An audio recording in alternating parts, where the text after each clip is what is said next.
Equity Committee, Tuesday, August 18th, to order. Can we have a roll call, please? Calling the roll, Ms. Conwell. Here. Mr. Gallagher. Mr. Gallagher is absent. Mr. Germana. Here. Mr. Miller. Here. Ms. Brown. Here. We have a quorum. Thank you. Is there any one signed in for public comment related to the agenda? No, Madam Chair. All right. I will after. We next have approval of minutes from the July 21st. Is everyone present? Did they attend that meeting? Move to approve. I'll second. All right. All in favor of the approval of the minutes, say aye. Aye. Okay. And can we have a motion to excuse, even though we don't have to, Councilman Gallagher? Also move. All in favor, say aye. Aye. Councilman Gallagher has been excused. Matters referred to the committee today. If you could read the first item into the record, please. Resolution 2015-0160, authorizing an agreement with Red Center Logic for participation in the Cuyahoga County Benefits Regionalization Program for the period 5/1/2015 through 12/31/2017. Thank you. And who is here to address this morning? Good morning, Lisa Durkin from the Office of, or Department of Human Resources. Thank you. Good morning. This is the Regional Emergency Dispatch Center, which is created by LOGIC, which stands for Local Governments in Cooperation, which includes 14 communities in the western portion of Stark County. It oversees regional emergency dispatch in Massillon and provides immediate transmission of information, including call history at specific addresses to police and fire. It also interfaces with 911 radio systems, mobile data terminals, and background check systems used by law enforcement. REDS was just created, as I understand it, in 2014.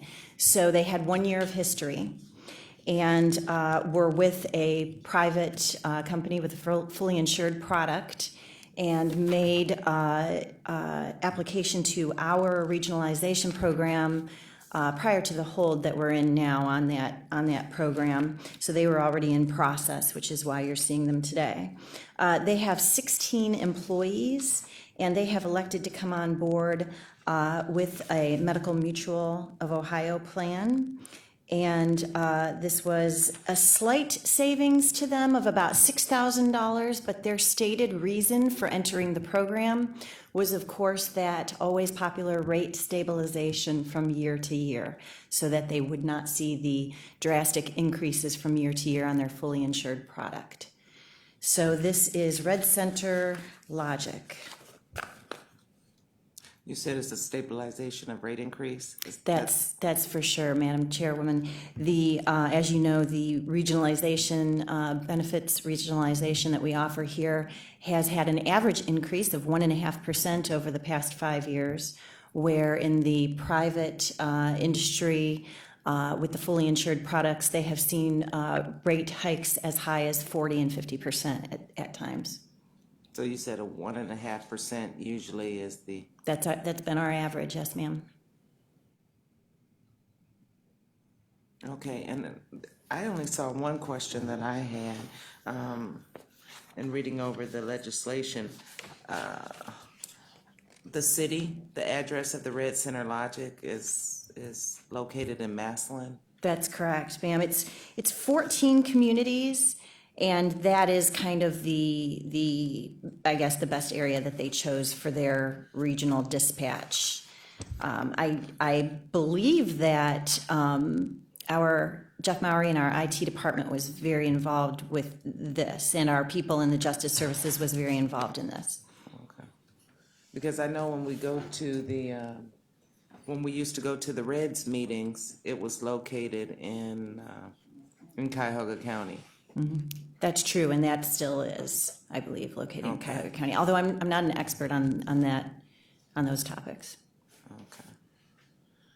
All right. Would like to open it up to Councilman Miller. Councilwoman Brown, and then How would the word get around as far as Massillon about Cuyahoga County's benefits regionalization program And how widely and how do we circulate information about this program? Sir. To the chair, to the councilman, in the beginning, it was very difficult. We went to, councils of government meetings and all kinds of meetings. And in the first year or two, we were really met with a lot of suspicion and trepidation after a few people signed on and the savings became known. Since then, it's been a lot easier. More often now, people are calling us, but we still have a presence at all of the COG meetings and all of the mayors and managers meetings and that kind of thing. So we do have literature that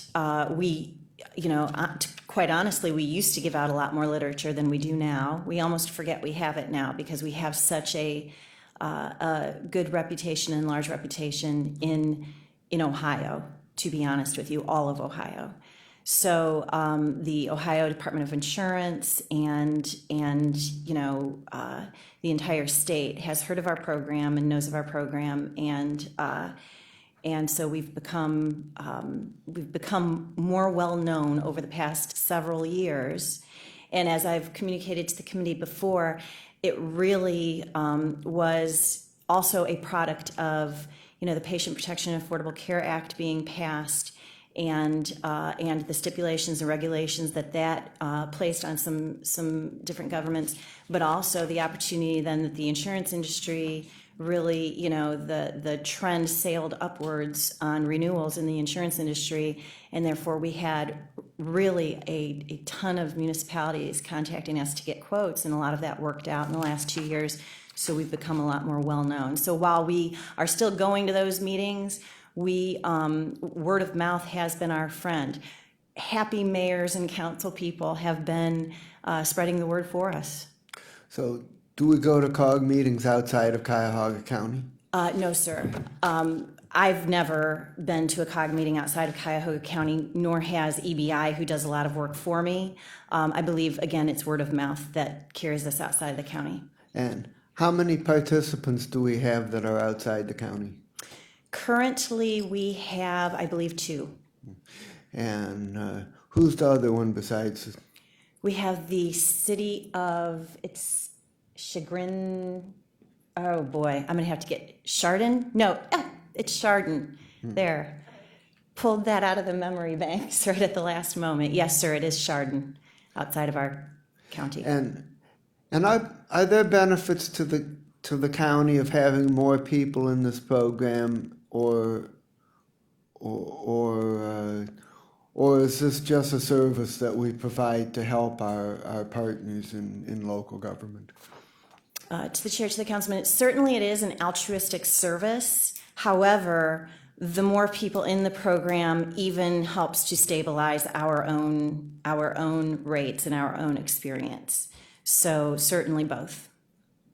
Final question. You said that there was a hold on this program. Can you tell me when and why that started and how long you anticipate that will continue? Certainly. To the chair, to the councilman, the new administration came in and wished for the program to be audited so that they can be sure that it's, a program that is, sure and with committed funds that can cover the entire thing without liability to Cuyahoga County. I am told by our internal audit department who is conducting that audit that they are almost done. Mm-hmm. And I had a meeting with them last week where I was told that, with one of their members, where I was told that they have some suggestions that they'll give us for some back office record keeping. We keep, as you know, we audit ourselves, we keep a ton of records. And I'm actually looking forward to getting that information because for years we've kind of been running this program, and we're looking forward to having accountants tell us how we can perhaps do it more efficiently and save ourselves some steps and do it better. So I am told that in just the next few weeks, that they'll be finished with that audit, and I hope at that time that the decision is to just release a hold and go forward. Especially as we coincide here with the fall, where the municipalities will be getting their renewals from their fully insured products from their insurance companies, those municipalities who are not yet with us. And I've already been getting phone calls, Bay Village, and even I heard of one of my employees getting a call from the city of Westlake to ask about our program. So as the fall grows closer and renewals are mailed out from those insurance companies, we are going to start getting the phone calls. And I've made the administration and internal audit aware of that we need to be ready if that's the direction we're going to take. Okay. Thanks, Madam Chair. Councilwoman Brown. Thank you, Madam Chair. If approved, how many participants would we have at this point? I will get you the final number. Currently, we're almost at 2,000. So I will get you that final number. And with the respective individual communities that this RED serves, would they also be able to join? You said there were 14 communities that RED serves, so would they also be able to join? Yes, ma'am. To the chair, to the councilwoman, anyone can make application. We don't have rules that say, we don't necessarily have rules that say that anyone in Cuyahoga County, just those in Cuyahoga County. So anyone can make application, and I've received calls as far away as Sandusky. What it is it's how the underwriting comes out. If they are seen as a good fit for this program, if their experience is not that would be derogatory to the program and the like. So they can make application, certainly. And then the last question I have is, do you know which county RED serves? Oh, I believe it serves a number of counties. I will get you the list. Okay. I will get you the list of the 14 communities and the counties that they're in, Okay, thank you. certainly. On that point, Director, you just stated that we're open to anybody, basically. Theoretically. Theoretically. I'm just a little worried about that. Not that we ever said in the legislation that it had to be just Cuyahoga County, but we also know with this legislation as we move forward, it was set aside for all the municipalities in Cuyahoga County to get in. And I don't know how we're hedging off or being careful if we just say, if we take on Sandusky or other people, and then it gets to a point and some of our municipalities aren't in that. Are we thinking about that a little bit to make sure that it's always open for them first? Yes, ma'am. So the model itself of the manner in which we bring people into the regionalization program has always been a very slow growth model. So in a year's time, we are not looking to bring in, more than a certain number of people. As you know, it's very important for us to have set aside for runoff costs. And in any given year, you have to calculate those coming in the door and how that works. So we have plus the fact that we don't want to take on experience that could be risky. So during any time, we are growing very slowly. At any time that we are not having municipalities in Cuyahoga County come in, it's only for one of two reasons. Number one, that they have not made application. They have not asked for entry. Or number two, they are not a good fit for this program. Currently, for our Cuyahoga County municipalities and entities, I believe that we have several who would like to make application. And again, we're going to get finished with our audit and move on towards that direction. But I don't have any currently that I'm concerned are not a good fit. So those are the two things. It's kind of action on their part. By virtue of us letting others enter, of which we've only done 2, this would represent the second, it would not then take a space where a Cuyahoga County entity couldn't come in. So that's never going to happen. Thank you. Councilwoman, sorry about that.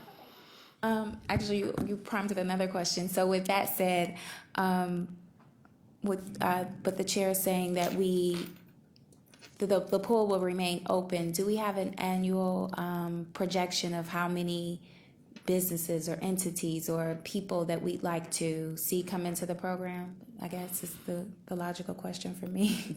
To the chair, to the councilwoman. So the program is only open to municipalities and nonprofits that fit the Ohio Revised Code definition of who can enter into this program. So, so businesses and the like are not a candidate for this program.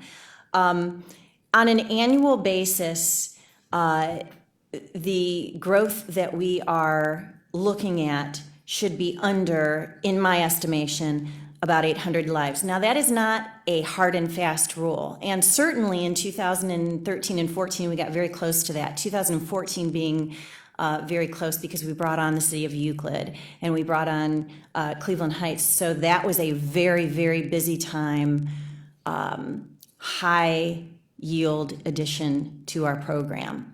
I don't think that we will repeat that in a year. I think that you know, we brought on two of the largest municipalities in our county in 1 year. I don't believe that we will ever repeat a year like that. I believe we will continue with the slower growth that we're seeing now.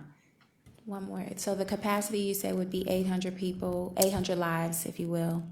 So to the chair, to the councilwoman, that is not anything that's written down anywhere. That's kind of what, in my mind and the mind of our consultants, that would be a lot. That would be a huge amount of growth in a year, and we would look at really putting on the brakes when we're even getting up towards that. Really, I look at putting on the brakes when I'm going up towards 400 and 500 lives in 1 year. That was the next question. Do you know what the average is per year? And then I'm done. I'm sorry. Yes, ma'am. So in the first 2 years, I think we might have brought on 100 lives, right? So we had some very small municipalities that we started this program with.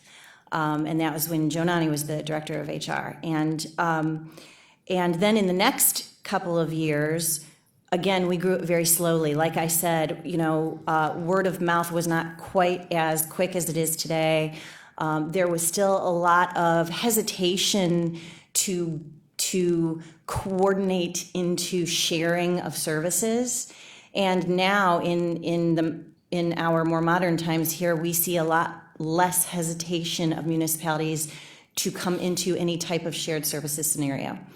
So this whole region seems to have come a long way in their strategic thinking on those topics.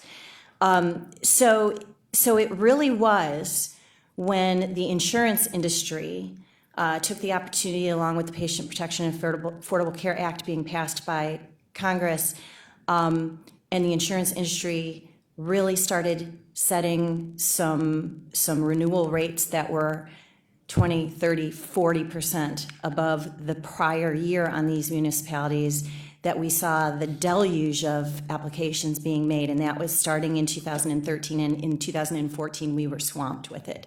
So I can say that I just don't see a repeat of that happening as quickly as that unfolded, therefore, which makes me feel good, because I can remain at my feel-good level of bringing people onto the program. Thanks, ma'am. Councilman Germana. Thank you. Thank you, Madam Chair. Just a clarification. You said is it 14 or 18 municipalities? Is it just the dispatch part of those municipalities, or is it actually the municipality? To the chair, to the councilman, certainly the dispatch part, just the dispatch. Just The the dispatch REDS part. Center is the combined coordinated dispatch unit for 14 communities. It is a collaboration. About how many is that? How many participants? For this contract, we have 16 lives that this is covering, just the dispatch staff. That's interesting. 16 lives for 14 cities. That's correct. Wow. That is small. Do you have a list of those 14 Amazing. communities? that I'm we- going to get that to you. Yes, ma'am. Okay, so then just kind of piggybacking on Councilman Miller's question, because I had the exact same question. in particular, since I represent Parma Heights, and Middleburg Heights, I was kind of waiting until the announcement of what date was going to be the information session. But coincidentally, about 3 weeks ago, at an event, I talked to the purchasing and personnel director of Parma, and let him know that this was coming as he heard about it. They have not. Parma's approaching 20 years of being self-insured itself. So is this an advantage to self-insured cities as well as non-self-insured cities? To the chair, to the councilman, and I believe that we've actually had, it depends on sometimes who you speak to in these municipalities, perhaps the mayors, perhaps we've spoken to the mayor, perhaps we've spoken to council people, and the information hasn't been shared yet. But I believe we've spoken in Parma. But so the advantage to the self-insured is almost the same advantage as the fully insured, and that is the rate stabilization. Now, it just so happens that we've brought in 3 or 4 self-insured entities. The Board of Developmental Disabilities came on board because they could get better rates and stabilization. Cleveland Heights was self-insured. Euclid was self-insured. But again, they came on because of the same thing that the fully insured folks are taking advantage of. Better rates, but more importantly, year upon year, the rate stabilization. So we have, in the beginning, when we first created this program, we had no products for self-insured entities. We quickly saw that we could build these products and prepare them for these self-insured entities and get the same type of benefit that the fully insured products give. So yes, it does take a certain kind of certain characteristics of the underwriting to line up in a certain way. For instance, we had underwritten Bay Village, who is self-insured, several years ago, and they did not fit. They actually could get a better deal on their own. Now Bay Village this year is telling me that we can get them a better deal. So, and we're once we're able to, we'll underwrite and see if that's for sure. So over time, these change again, and we do see municipalities who make application to us, who are not a member, may have made already 1 or 2 applications, and they're waiting for their circumstances to change so that, the program is a better fit for them. How long is the process once someone wishes to come aboard until there'd be approval? Certainly, to the chair, to the councilman. Generally, we'll meet with them, we'll send them a template and a request for information that they get to us. It is usually how quickly they can get it to us, because at that point, we can underwrite them within 2 weeks and give them a response as to what they could expect from us in the way of rates and benefit design. Okay. Because I did find out in this conversation that they're going out to bid, for the renewal, and I believe their third-party administrator is Medical Mutual.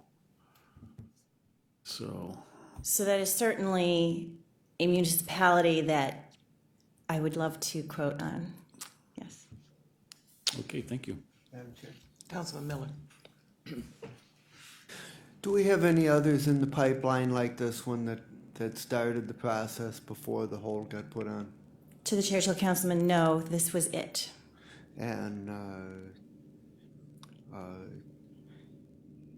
you said that this particular applicant has 1 year of experience. Is that enough for us to know whether or not they fit? Yes, sir. We even, in the case of someone not having a year of experience, we will do a more in-depth underwriting where we will actually have each and every member complete a personal health history. When you are in the process of underwriting for the purpose of coverage, HIPAA rules do not apply, and we get the health history, the accurate health history on each and every member, potential member. And is there any chance that you could get the city of Cleveland on board?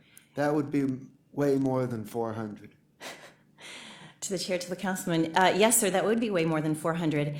Interestingly enough, the director of human resources at the city of Cleveland, Debbie Southerington, and I have had joint meetings with our consultants, and our consultant, Employee Benefits International, has done some work for them. They have their own consultant, and they recently, just last year or the year before, probably 2 years ago, was the first time they went self-insured. So for the longest time, they were still purchasing a fully insured product for 9,000 employees. So Director Southerington was the one who led the way when she was hired over at the city of Cleveland to take them self-insured. And during that time, Employee Benefits International and I went over there and had meetings with her and her staff and her consultants and her folks. And we all shared information. We continue to share information. We continue to help each other out. So we have had very preliminary, boy, wouldn't it be great if we could, join up and make it one. And those are very preliminary talks, because when we do that, and if we do that, that actually is more like not a regionalization program anymore. It would kind of be a super region of insurance buying. That would put us on a whole new level, and not one that we haven't discussed, but one that we at this point are not ready for yet. And if somebody is self-insured and they're paying their own claims, what exactly do you quote them a rate on? Is it catastrophic, or what is it that you quote rates for a self-insured? Certainly, it's to the chair, to the councilman. So the manner in which we self-insure, both ourselves here at the county and the folks in the regionalization program, is we create what's called a fully insured equivalent. It is the most, it is, in my estimation and others in the industry's estimation, the best way to safely quote what will be needed to carry that person through a year's time of insurance. So what we do is we take the self-insured entity, their history, their members, the plan designs that they're choosing, and we put all that together, and we do lots of calculations and come up with what we call a fully insured equivalent rate.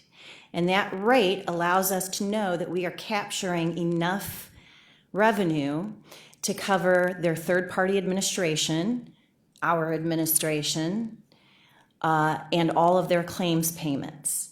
So when we talk about rates and the like for self-insured folks, as well as us here at Cuyahoga County, we always come up with what is called a fully insured equivalent. Thereby, we know that we're capturing all the money we need to cover these folks safely and to have enough in reserve if something were to go wrong. Yes, sir. Councilman Jamin.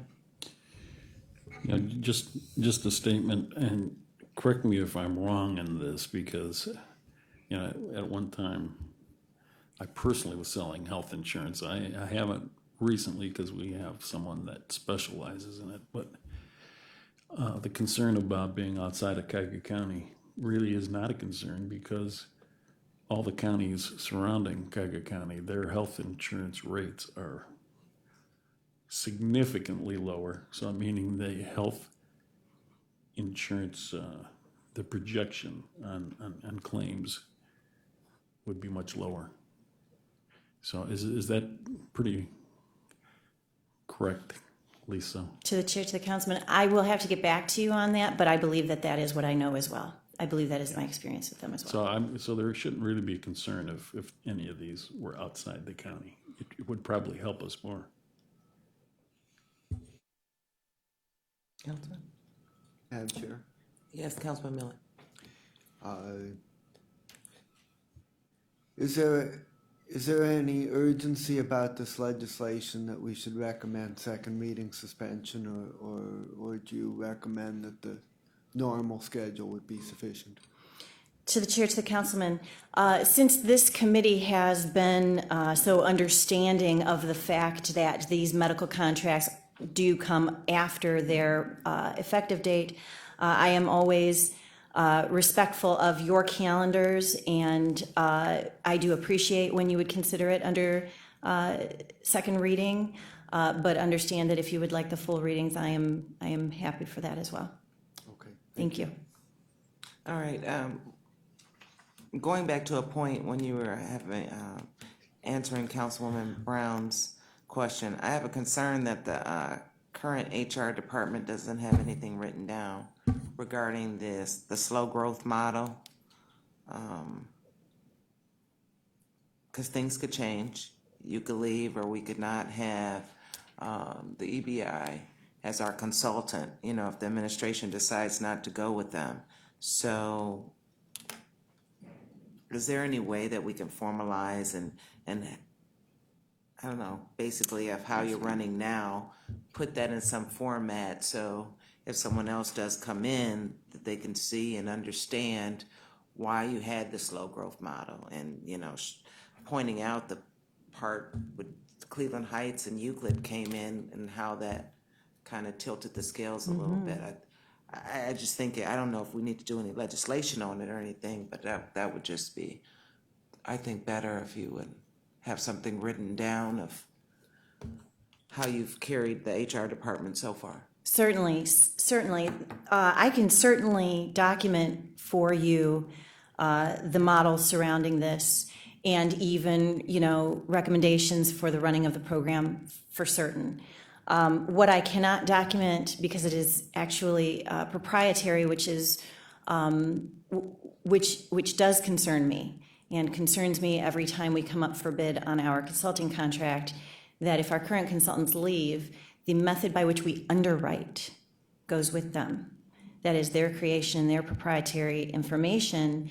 And, while I help and can get really good at it, I'm certainly don't have an insurance, license or all the certifications that they have to be able to create an underwriting program or protocol. Now, that's not to say that another consultant coming in couldn't write one, but it would certainly slow down to another halt the continuation on of the program.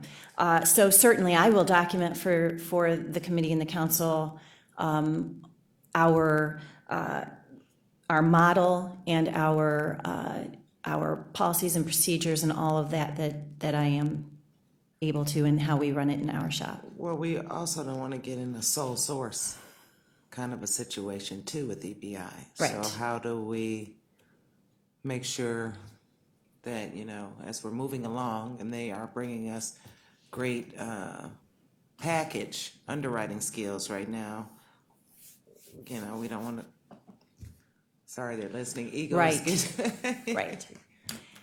That is something that I most recently kind of dealt with when I last came to you with the Employee Benefits International contract. It was to ask you to amend it for another 2 or 3 years because of this exact situation on which you have hit today. Because the manner in which we underwrite right now is theirs and their creation, and if they leave, we have to come up with a completely new underwriting method.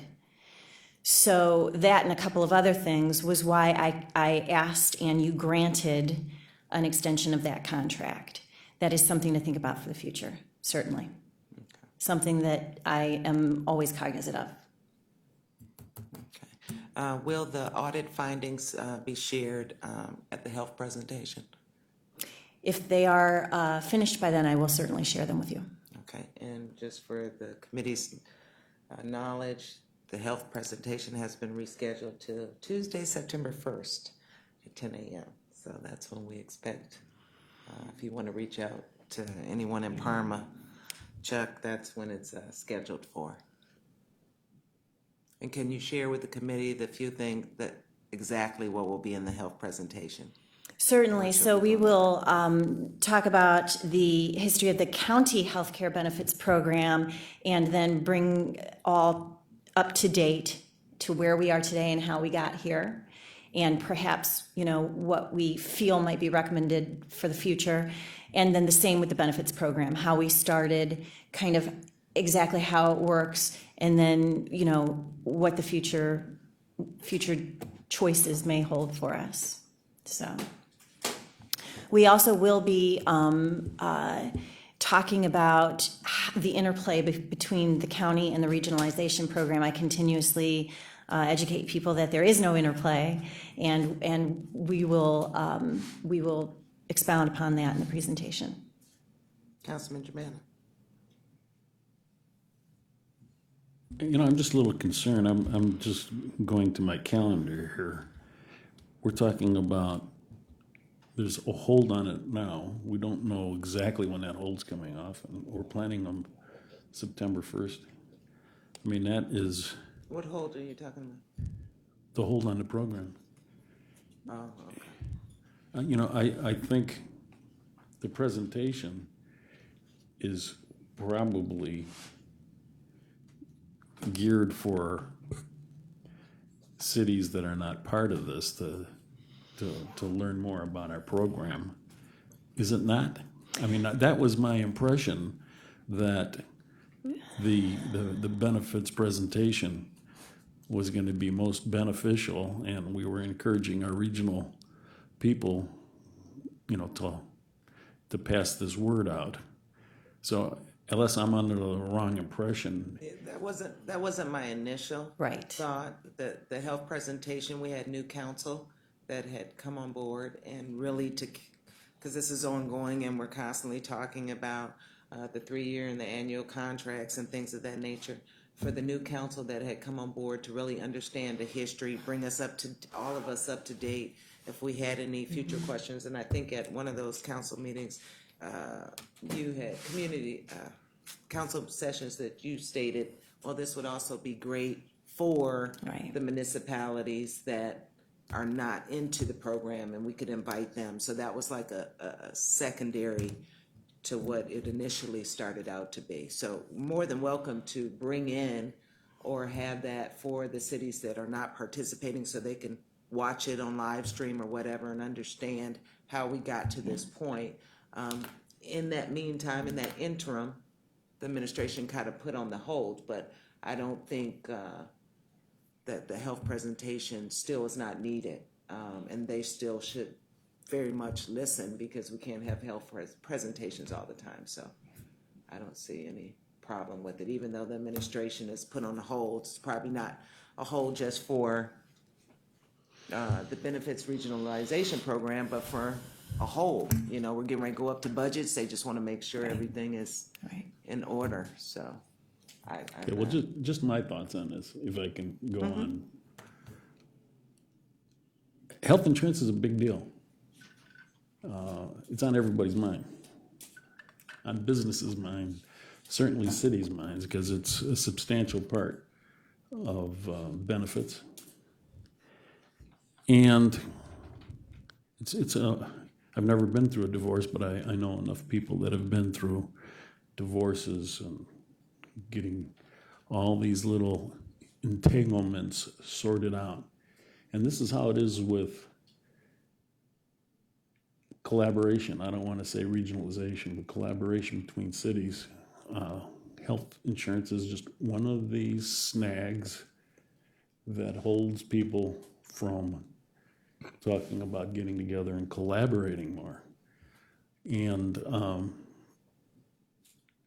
so you know, we got 59 different cities. Getting people that can benefit from collaboration and collaboration with the county on health insurance, I think is a big deal. So in my mind,